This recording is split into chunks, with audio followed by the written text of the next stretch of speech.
আসসালামু আলাইকুম। এমএস ওয়ার্ডের ধারাবাহিক আলোচনায় আজকে আমরা দেখব কিভাবে একটি ডকুমেন্টে আমরা ছবি সংযোজন করে থাকি।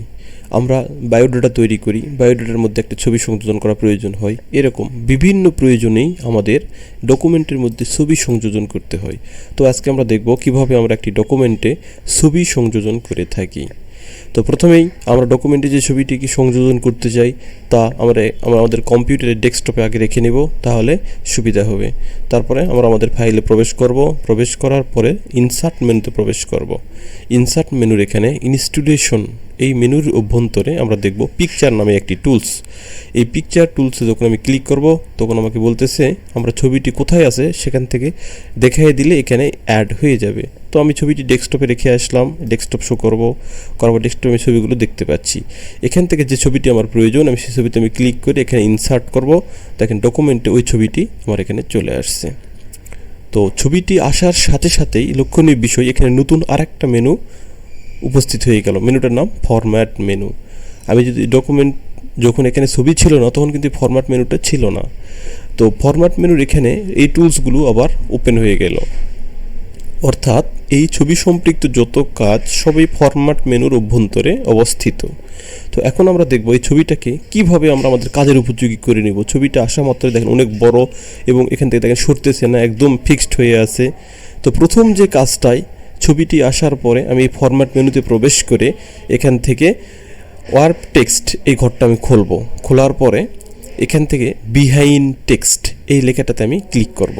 তাহলে প্রথম কাজই কিন্তু আমার ছবিটি প্রবেশ করানোর পরে বিহাইন্ড টেক্সট এই মেনুটির কাজ আমি ক্লিক করলাম। করার পরে দেখেন এখন কি হলো, এখন ছবিটা চাইলেই আমি যে কোনো জায়গায় সরাতে পারতেছি, যেদিকে খুশি সেদিকে নিতে পারতেছি। তারপরে এই তীর থেকে এরকম চিহ্ন আসবে, ধরে টেনে আমি ছোটো করতে পারতেছি। তারপরে ছবিটাকে যদি আমি লেখার নিচে নিয়ে যাই, দেখেন লেখার নিচে অনায়াসে সে ঢুকে যাচ্ছে, প্রবেশ করতেছে, বের হচ্ছে। এই হচ্ছে বিহাইন্ড টেক্সট। যখন আমরা এই ওয়ার্ক মেনু থেকে করলেই আমার ছবিটি আমার ব্যবহার উপযোগী হয়ে যাবে, আমি যেভাবে চাচ্ছি ঠিক সেভাবে। আমি এখান থেকে বের হলাম। এখন দেখতেছি ছবিটা হচ্ছে লেখার নিচে অবস্থান করতেছে, উপর দিয়ে লেখা গেছে। যদি আমি চাই না লেখার উপরেই ছবিটি রাখবো, তাহলে এখান থেকে ব্রিং ফরওয়ার্ড এই মেনু খুলে bring in front text click করলে দেখেন ছবিটি লেখার উপরে ভাসতেছে, কিন্তু লেখাটা নিচে পড়ে আছে। এখন আমি ছবিটি আগে স্বাভাবিক সরাতে নড়াতেও পারবো, কিন্তু লেখার জায়গায় ছবিটা তার উপরে। কিন্তু যদি চাই না আগের মতোই লেখার নিচে আমার ছবিটি থাকবে, তাহলে আমি পাশে এখানেই আছে সেন্ড ব্যাক ফরওয়ার্ড, এখানে গিয়ে আমি সেন্ড বিহাইন্ড টেক্সট করে দিলেই আবার দেখেন আগের মতো হয়ে গেছে। তাহলে আমরা যে কোনোভাবে আমরা এই ছবিটিকে ব্যবহার করতে পারবো। ধরেন বায়োডাটাতে আমরা এই ছবিটি ব্যবহার করব, তাহলে আমরা উপরে কোনায় এখানে এক জায়গায় নিয়ে যাই দিচ্ছি, আমার পরিমাণ মতো টেনে ছোটো করতেছি, কতটুকু আমার প্রয়োজন আমি দিচ্ছি। এভাবে আমরা একটা জায়গায় আমরা একটা কোনায় ছবি দিয়ে বায়োডাটা তৈরি করে থাকি। তো ছবিটি দেওয়ার পরে আমার ছবির চারপাশে দেখেন কোনো বর্ডার নেই। আমি যদি বাইরে ক্লিক করি দেখেন ছবিটি একদম হালকা, কোনো বর্ডার থাকলে একটু ভালো দেখা যাবে অনেক সময়। তখন আমি এখানে আবার এই ছবিটাকে সিলেক্ট করলাম, ফরম্যাট মেনুতে গেলাম। বর্ডার সিলেকশন করার জন্য এখানে আমি কিছু অপশন দেখতে পাচ্ছি, পিকচার স্টাইল এই ঘরটা খুললাম। খুলে আমি এখান থেকে একটা বর্ডার সিলেকশন করে দিলাম। এই বর্ডারটা দেওয়ার পরে আমি ধরেন এরকম একটা বর্ডারে দিলাম, দিয়ে দেখতেছি বর্ডারগুলো অনেক মোটা, এত মোটা বর্ডার চাচ্ছি না, আমি ফ্রেম রাখতে চাচ্ছি কিন্তু আরও চিকন। তখন আমি পিকচার বর্ডার এই মেনুতে আমি খোলার পরে এখান থেকে এই অপশনগুলোতে আমি যাওয়ার পরে এখানে মোর লাইন এখানে আমি ক্লিক করব। ক্লিক করার পরে আমি এখানে দেখতে পাবো এই যে হোয়াইট 18 PT দেওয়া আছে। আমি এটা আমি এখান থেকে নিচে তীর দিলে আমার এখান থেকে কমবে, দেখেন আমি কমাচ্ছি 15, 14 এভাবে আপনি যতটুকু চিকন করতে চান আর এইভাবে ধারাবাহিকভাবে দেখেন আমার বর্ডারটা ছোটো হয়ে যাচ্ছে, এরকম চিকন হয়ে যাচ্ছে। এরকমভাবে আপনার যতটুকু প্রয়োজন আপনার ব্যবহার উপযোগী করে রাখলেন। আমি এতটুকু রাখলাম, বাইরে গেলাম। আমি ছবির চারপাশে একটা বক্স দ্বারা ছবিটাকে ডিজাইন করলাম, আমি এটাকে আবার ক্লোজ করে দিলাম। ঠিক এইভাবেই আপনি এই স্টাইল মেনু থেকে যতগুলো স্টাইল দেখতেছেন, এটা একটা পাসপোর্ট ছবি নিয়ে আমি এইভাবে রাখতে পারি। তাছাড়া অন্য কোনো স্টাইল বা অন্য কোনো কাজ করার জন্য আমরা এই স্টাইলগুলো আমরা ব্যবহার করতে পারি। দেখেন ছবিটার উপরে যেখানে ক্লিক করবো ছবিটা ঠিক সেরকমভাবে চেঞ্জ হয়ে যাচ্ছে। এইভাবে আমরা ছবি ডিজাইন করব, এই ফরম্যাট মেনু ব্যবহার করেও আমরা এগুলো করতে পারি। এরপরে পিকচার ইফেক্ট এখানে আছে, এই ঘরগুলোর ভিতর থেকেও আমরা ইফেক্ট দিতে পারি। আমি যেটার ভিতরে যাব দেখেন সেই স্টাইলে কিন্তু চেঞ্জ হয়ে যাবে। এরকম বিভিন্ন ডিজাইন করে আমরা বিভিন্ন কিছু তৈরি করে থাকি। একটা কভার পেজ তৈরি করি, এখান থেকে বিভিন্ন কিছু ডিজাইন করে, অর্থাৎ একটা ছবি অ্যাড করার পরে যত ধরনের স্টাইল আছে আমরা সব এই ফরম্যাট মেনু ব্যবহার করে থাকি। যেমন এখান থেকে পিকচার বর্ডার দিলাম, বর্ডারে যদি কোনো আমি কালার দিতে চাই সেখান থেকে আমি আবার বর্ডার কালার দিতে পারবো, এরকমভাবে বর্ডার কালার পরিবর্তন করতে পারবো। তারপরে এখান থেকে এই বর্ডারটার স্টাইল পরিবর্তন করতে পারবো, শুধু কি এরকম মোটা রাখবো কি না, তারপর এখান থেকে এইরকম স্টাইল দিব কি না, তারপরে এখান থেকে মোটা বা চিকন করলাম আমি, এখান থেকে মোর লাইন থেকে তা তো দেখলাম। তো এইভাবে আমরা পিকচার বর্ডার, পিকচার ইফেক্ট এগুলো ব্যবহার করে আমরা একটা লাইনকে সুন্দর করতে পারবো আমার যেরকম মনে চাই। তার ইফেক্ট দিয়ে আমরা কি করতে পারবো, বিভিন্ন অ্যাঙ্গেলে বিভিন্ন ডিজাইনে একে উপস্থাপন করতে পারবো। যেই অপশনে যাবেন যেটাতে আপনি ক্লিক করবেন আপনার সেরকমটাই পরিবর্তন হয়ে যাবে। এভাবে আমরা ডকুমেন্টে ছবি অ্যাড করি, প্লাস বিভিন্ন সময় কভার পেজ বিভিন্ন কিছু দিয়ে আমরা ডিজাইন করি। অর্থাৎ এই পিকচার অ্যাড করার পরে ফরম্যাট মেনু আমরা ব্যবহার করব। তারপর এই ছবিটাকে আরও ডিজাইন করার জন্য আমি এই পাশে যে একটা মেনু আছে রিমুভ ব্যাকগ্রাউন্ড, এখানে অ্যাডজাস্ট একটা অপশন আছে। এই ছবিটা একটা ফ্রেশ ছবি, যার কারণে কোনো ব্যাকগ্রাউন্ড রিমুভ করার প্রয়োজন হয়নি। আমি যদি মনে করি আরেকটা ছবি নিয়ে আসি, আমি এখানে ক্লিক করলাম, আমি একটু নিচে নিয়ে আসি ছবিটা, এখানে ক্লিক করে ইন্টার দিয়ে নিচে গেলাম, আমি আবার ইনসার্ট মেনু, আবার আমি পিকচার মেনুতে যাচ্ছি, যাওয়ার পর ধরেন আমি এরকম একটা লঘুটা নিয়ে আমি ইনসার্ট করলাম, খুলে দেখেন লঘুটা এসে গেছে। আমি চাচ্ছি এই লঘুর এই পাশগুলো আমি রিমুভ করে শুধু ছবিটুকু রাখতে চাচ্ছি।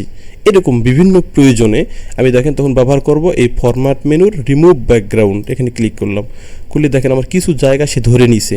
যদি আমার মন মতো না হয় তাহলে আমি কিন্তু এখান থেকে এই যে মার্ক এরিয়া, এটাতে আমি ক্লিক করে আরও আমি এরিয়া বাড়াতে পারি। এটাতে আমি নিলাম, দেখেন নিয়ে আমি মনে করেন এই জায়গাটাও দিতে চাই, আমার এইভাবে এরিয়াটাকে বাড়াতে, এরিয়া এখান থেকে এটা আমরা কমাতে পারি। এটা দ্বারা যে আমি এখানে বেশি হয়ে গেছে এগুলো কমাই দিচ্ছি, যে আমি এতটুকু রাখতে চাচ্ছি কমাই দিলাম, যে জায়গাটুকু আমি কমাই দিব সেটাকে আমি উঠাই দিব।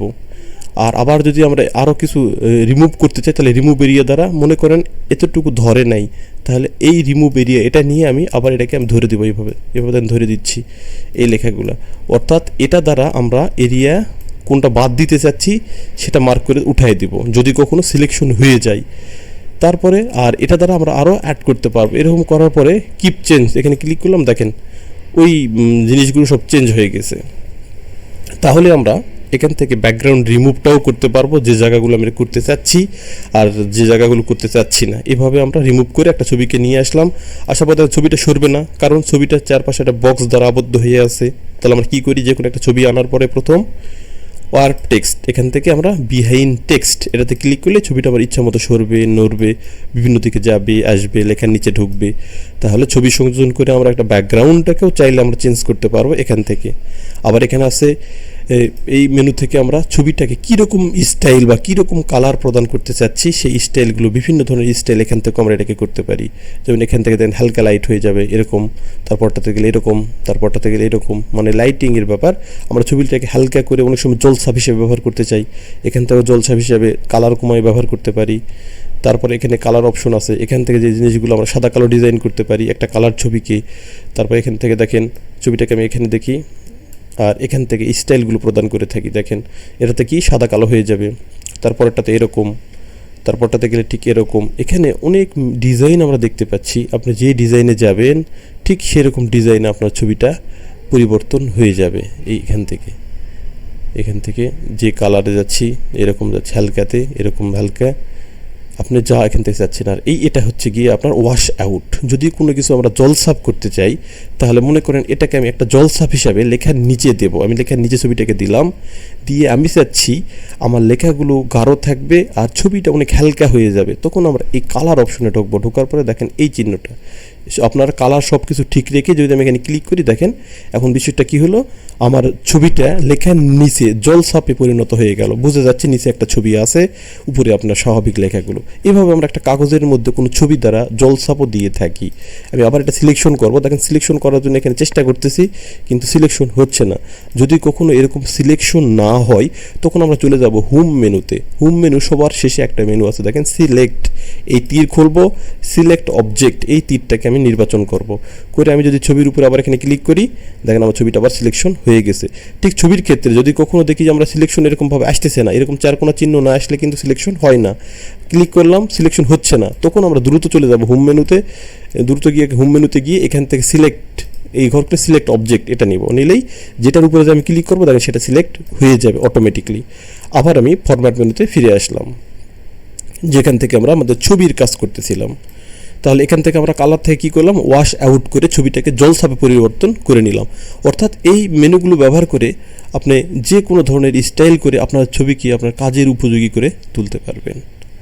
তো ঠিক আছে, আমরা আজকে এই ছবিগুলো নিয়ে ডকুমেন্টে কীভাবে ছবি অ্যাড করি, কীভাবে জলছাপ করে থাকি, এগুলোই প্র্যাকটিস করব।